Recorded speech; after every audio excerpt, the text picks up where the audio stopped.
तो गाइस कैसे हैं आप सब लोग। रीइंकार्नेटेड के एपिसोड 23 के साथ हाजिर हूँ। अगर आप मेरे चैनल पर नए हैं और अभी तक चैनल को सब्सक्राइब नहीं किया हुआ तो जल्दी से चैनल को सब्सक्राइब कर दें, वीडियो को लाइक और शेयर कर दें, शुक्रिया। लास्ट एपिसोड के एंड पे हमने देखा था ज़ाओची अपने पास से ड्रैगन कोर को निकालता है और उसे भी बेचने की कोशिश करता है। तो वो शॉपकीपर उसे कहता है मैं अपने एल्डर को बुलाता हूँ। तो एल्डर पो वहाँ पर आते हैं और वहाँ पर आकर वो उस ड्रैगन कोर को देखकर बहुत हैरान होते हैं। फिर साथ ही वो ज़ाओची से उसका नाम पूछते हैं। ज़ाओची गुस्से के साथ से कहता है तुम लोगों ने कब से अपने कस्टमर्स का नाम पूछना शुरू कर दिया। और उसी वक्त ज़ाओची की बॉडी से उसका किलिंग इंटेंट रिलीज होता है। ये देखकर एल्डर पो बहुत ज्यादा घबरा जाती है और कहती है ठीक है मैं समझ गया, मैं तुमसे तुम्हारा नाम नहीं पूछूंगा। मेरा ऐसा कोई भी बुरा इरादा नहीं है, मैं तो सिर्फ इसलिए आपका नाम जानना चाहता था क्योंकि आप एक महान वॉरियर हैं। अगर आपने एक रियल ड्रैगन को मार दिया है जो कि अपनी एम्परर स्टेज पर था और उसके ड्रैगन कोर को निकाला है तो इसका मतलब आप एक पियरलेस वॉरियर हैं। साथ ही एल्डर पो से कहते हैं मिस्टिक कोर्स होती है जो कि ऐसे बीस्ट की बॉडी से निकाली गई हो जो कि अपने एम्परर रैंक पर हो, वो सभी की सभी बहुत ज्यादा कीमती होती है, एक्सट्रीमली वैल्यूएबल चीज है। इस तरह के मिस्टिक कोर्स 100 साल या 50 साल के बाद ही किसी को दिखाई देती है क्योंकि एम्परर लेवल के बीस्ट को मारना पॉसिबल नहीं है और कोई ऐसा होता है जो किसी एम्परर लेवल के बीस्ट को मार पाता है। मैं इसीलिए ये सब कुछ देखकर इतना हैरान हुआ हूँ कि आप यहाँ पर इतना कीमती ट्रेजर लेकर आए हैं हमें बेचने के लिए। एल्डर पो हमारे ज़ाओची से कहते हैं एस्टीम कस्टमर, ये वाली चीज बहुत ज्यादा महंगी है, हम इस ड्रैगन कोर को खरीद नहीं सकते। अगर मैं अपने पूरे के पूरे ब्लैक मून गिल्ड को भी बेच दूं और इससे जो पैसे मिलेंगे वो सारे के सारे भी आपको ऑफर करूँ तब भी कम होंगे, इसलिए मैं इसकी कीमत का अंदाजा भी नहीं लगा सकता। ज़ाओची उसे कहता है लेकिन ये चीज मेरे लिए बेकार है, इसी वजह से मैं इसको बेच रहा हूँ। एल्डर पो की बात सुनने के बाद सोच रहे होते हैं ये बंदा आखिर कितना ज्यादा स्ट्रॉन्ग है और इसका लेवल कितना ज्यादा हाई है। यहाँ पर ये कह रहा है कि ये ड्रैगन कोर इसके लिए बेकार है, हालांकि ड्रैगन कोर बहुत ही पावरफुल चीज है। हमारा ज़ाओची उस ड्रैगन कोर को उठा लेता है और वापस से अपनी जेब में रख लेता है। वो उसे कहता है अगर तुम इसकी कीमत नहीं दे सकते तो इसका मतलब तुम इसको खरीद नहीं सकते, मैं इसे वापस रख रहा हूँ। जाने से पहले ज़ाओची उस एल्डर पो से पूछता है क्या तुम्हें सीकोंग के बारे में पता है। एल्डर पो की बात सुनने के बाद कहते हैं मुझे यहाँ पर याद है कि हमारे इस पूरे न्यू मून सिटी में सिर्फ एक ही सीकोंग नाम का बंदा है। यहाँ पर एक सेक्टर है जिसका नाम न्यू मून मिस्टिक पैलेस है, तो वहाँ का एक ग्रेट एल्डर है। वो बंदा काफी ज्यादा अच्छा है और इसकी अथॉरिटी भी यहाँ पर काफी ज्यादा है क्योंकि वो न्यू मून सिटी में न्यू मून सेक्टर का एक एल्डर है, इसी वजह से उसके कोई रिलेटिव है। जबकि ज़ाओची इस बात से खुश होता है कि उसने सीकोंग के बारे में सारी इन्फॉर्मेशन निकलवा ली है। वो खुश होकर वहाँ से चल पड़ता है, आगे से कोई भी जवाब नहीं देता। जबकि एल्डर पो से कह रहे होते हैं एस्टीम कस्टमर, अगर दोबारा आपको कोई बिजनेस करना हो तो प्लीज हमारी दुकान पर ही आइएगा। एल्डर पो सोच रहे होते हैं ये बंदा तो वाकई में बहुत ज्यादा स्पेशल है, थोड़ी कम करता है लेकिन जितनी भी करता है काम की करता है। हमारा ज़ाओची जब चलता हुआ उस शॉप से बाहर निकल रहा होता है उसी वक्त मोली उसे कहती है प्लीज अभी यहीं पर रुको, इस शॉपकीपर के पास एक बहुत ही अच्छी ड्रेस है, मुझे वो वाली ड्रेस चाहिए। यहीं पर शॉपकीपर के पीछे एक ड्रेस को दिखाते हैं, एक रेड कलर की ड्रेस होती है। ज़ाओची उसे कहता है तुम्हें पहले ये बात बतानी चाहिए थी, मैं उसके सामने अपने एटीट्यूड के साथ बात करके बात को खत्म करके वापस की तरफ मुड़ रहा हूँ। अगर मैं वापस से उसी के पास ही जाऊंगा तो मेरी तो काफी ज्यादा इंसल्ट हो जाएगी कि मैं अपनी बात खत्म करने के बाद वापस उसके पास क्या करने के लिए आया हूँ। मोली उसे कहती है मुझे इस बात से फर्क नहीं पड़ता, जाओ और जाकर उससे वो वाली ड्रेस खरीद कर दो। ज़ाओची थोड़ी दूर जाने के बाद वापस पीछे की तरफ मुड़ता है। एल्डर पो भी काफी हैरान होते हैं कि अब ये वापस क्यों आ रहा है। तो ज़ाओची उसके पास वापस आने के बाद कहता है मुझे वो ड्रेस चाहिए। एल्डर पो जल्दी से उस ड्रेस की तारीफें करना शुरू कर देते हैं। वो उसे कहते हैं कस्टमर, इस ड्रेस का नाम स्मोकी रेड फेरी ड्रेस है। ये वाली स्पेशल ड्रेस ऐसी लड़कियों के लिए बनाई गई है जिनकी उम्र 14 साल से कम हो। हालांकि ये ड्रेस काफी छोटी है लेकिन इसका डिजाइन काफी ज्यादा यूनिक है, इसलिए मुझे नहीं लगता कि आपको ये वाली ड्रेस खरीदनी चाहिए क्योंकि ये आपकी वाइफ को पूरी नहीं आएगी। कि हमारा ज़ाओची बड़ा ही स्ट्रेट फेस रखते हुए कहता है नहीं, ये ड्रेस मेरी वाइफ के लिए नहीं बल्कि मेरी बेटी के लिए है। मोली उसकी बेटी वाली बात सुनने के साथ ही गुस्सा हो जाती है और उसे गालियां दे रही होती है। एल्डर पो ज़ाओची को उस ड्रेस की खासियत के बारे में बता रहे होते हैं। वो उसे कहते हैं वो ह्यूमनली स्नो सिल्क वर्म के सिल्क के साथ बनाया गया इसलिए ये बहुत ज्यादा स्पेशल है। इसके अलावा इसके ऊपर पूरे 81 पीसेस लगाए गए हैं, वो भी ब्लड जेम के, इसकी खूबसूरती को बढ़ाने के लिए। ज़ाओची सोच रहा होता है आखिर एक ड्रेस के ऊपर कौन ब्लड जेम लगाता है, वो भी इतने ज्यादा, और इसको ह्यूमनली सिल्क से किसने बनाया, इतनी ज्यादा महंगी ड्रेस बनाने का क्या फायदा। ज़ाओची ये सोचकर काफी ज्यादा परेशान होता है कि मैंने अभी अभी यहाँ से काफी सारे पैसे कमाए हैं, अगर मैं इस ड्रेस को खरीदूंगा तो मैं फिर से गरीब हो जाऊंगा क्योंकि जितना इस मर्चेंट ने इसकी तारीफ कर दी है मुझे लगता है कि ये वाली ड्रेस ये मुझे बहुत ज्यादा महंगी देने वाला है। ज़ाओची कहता है तो क्या मुझे यहाँ पर इससे डिस्काउंट मांगना चाहिए, लेकिन अगर मैं डिस्काउंट की बात करूंगा तो एल्डर पो पता नहीं मेरे बारे में क्या सोचेंगे। एल्डर पो भी ज़ाओची की तरफ ही देख रहे होते हैं। वो जल्दी से उस ड्रेस को हैंगर के ऊपर से उतारते हैं और ज़ाओची से कहते हैं एस्टीम कस्टमर, क्योंकि तुमने यहाँ पर हमें काफी कुछ बेचा है, तुम हमारे सबसे स्पेशल कस्टमर हो, इसी वजह से ये वाली ड्रेस मैं तुम्हें फ्री देता हूँ, ये हमारी तरफ से गिफ्ट है, प्लीज इस गिफ्ट को एक्सेप्ट करें और आइंदा भी हमारी शॉप पर चीजें बेचने और खरीदने के लिए आना। ज़ाओची तो इस बात से बहुत ज्यादा खुश होता है लेकिन वो शो नहीं करवा रहा।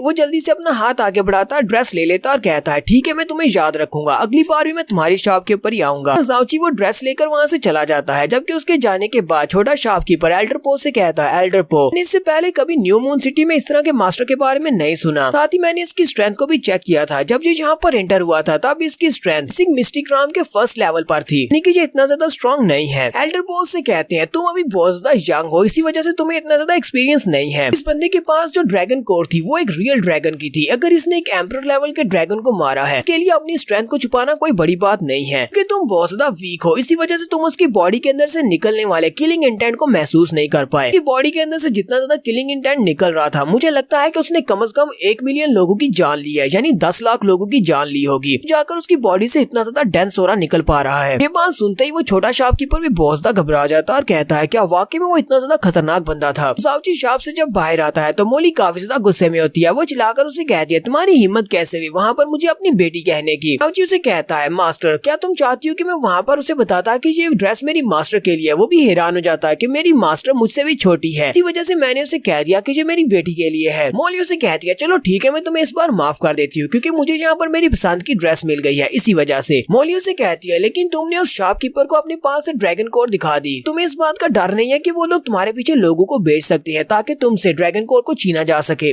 जाओची उसे कहता है नहीं, वो किसी को भी यहाँ पर नहीं भेजेंगे। उन्हें पता है कि मेरे पास ड्रैगन कोर है और मैंने किसी ड्रैगन को मारकर इसको हासिल किया है, इसी वजह से वो बहुत ज्यादा डरे हुए हैं। मोली जाओची की बात सुनने के बाद कहती है वो एल्डर पो वो खुद भी काफी स्ट्रॉन्ग था, देखकर लगता तो नहीं है कि वो इतनी आसानी से डरेगा, लेकिन जब उसने वहाँ पर तुम्हारे ओरा को देखा तो वो बहुत ज्यादा घबरा गया था। आज तुम्हारी बॉडी से इतना ज्यादा ओरा निकल कैसे रहा था। साथ ही हमारी मोली सोच रही होती है थोड़ी देर के लिए इसकी बॉडी के अंदर से किलिंग ओरा निकला था और वो बहुत ज्यादा डेंस था, इतना ज्यादा डेंस के मेरे किलिंग ओरा के बराबर था। जाओची उसे यहाँ पर किलिंग ओरा के बारे में कुछ भी नहीं बताता, तो वो लोग चलते हुए न्यू मून मिस्टिक पैलेस के बाहर पहुंच जाते हैं। जाओची कहता है ग्रैंडपा ने मुझे कहा था कि मुझे सीकोंग को ढूंढना है, लगता है कि वो ग्रेट एल्डर मुझे यहीं पर मिलेगा, चलो अंदर चलते हैं। जैसे वो वहाँ पर अंदर जाने लगता है उसी वक्त उसे साइड से आवाज आती है। साला चिल्लाकर उसे कहता है जीजा जी आप यहाँ पर क्या कर रहे हैं। जाओची बहुत ज्यादा हैरान होता है और कहता है ये कैसे हो सकता है, ये तो उसी की आवाज है, वो यहाँ पर कैसे हो सकता है। तो युनबा भागता हुआ वहाँ पर आता है और कहता है जीजा जी ये तो वाकई में तुम हो, तुम यहाँ पर कैसे आए। और वो भागता हुआ आता है अपनी पुरानी आदत, वो आके उसे गले से लगा लेता है और बियर हक देता है, जबकि जाओची उसे कह रहा होता है युनबा जल्दी से मुझे छोड़ दो, क्या तुम चाहते हो कि तुम्हारी बहन बड़ी जवानी में विधवा हो जाए। युनबा उसे छोड़ देता है और कहता है जीजा जी मैं आपको देखकर बहुत ज्यादा एक्साइटेड हो गया था और फिर से आपको गले से लगा लिया, प्लीज मुझे माफ करना। मैंने सुना था कि आज से 6 महीने पहले आपको आपकी जाओ फैमिली से निकाल दिया गया, मैं आपको ढूंढने की कोशिश भी की थी लेकिन आप मुझे कहीं पर भी नहीं मिले। आज यहाँ पर आपको देखकर इसी वजह से मैं बहुत ज्यादा एक्साइटेड हो गया। जाओची उसे कहता है युनबा तुम्हें परेशान होने की जरूरत नहीं है, तुम्हें पता है ना कि मैं तुम्हें पिछले 10 साल से जानता हूँ और तुम जानते हो मैं कितना लकी हूँ, मैं इतनी आसानी से नहीं मरने वाला। वो युनबा से कहता है युनबा तुम बताओ कि तुम यहाँ पर क्या कर रहे हो। युनबा अपनी तारीफ करते हुए कहता है जीजा जी मैं यहाँ पर पिछले 6 महीने से हूँ और मैं यहाँ पर एक स्टूडेंट बन चुका हूँ। यहाँ पर न्यू मून मिस्टिक पैलेस में क्लास ए है और मैं क्लास ए का स्टूडेंट हूँ। मैं आपको ये भी बता दूं कि क्लास ए को ज्वाइन करने के लिए आपके पास बहुत ज्यादा पोटेंशियल होनी चाहिए, इसी वजह से मुझे क्लास ए में रखा गया है। जाओची उसे कहता है क्या तुम्हें लगता है कि मुझे तुम्हारी पोटेंशियल के बारे में नहीं पता, मुझे लगता है कि तुम यहाँ पर कनेक्शंस को यूज करते हुए एडमिशन ले पाए हो, वरना तुम्हें एडमिशन नहीं मिलना था। मैं उसे कहता हाँ जीजा जी आपने बिल्कुल ठीक कहा, आपको तो पता चल गया, यहाँ पर कनेक्शंस को यूज करते ही आया हूँ, लेकिन जीजा जी आप यहाँ पर क्या कर रहे हैं।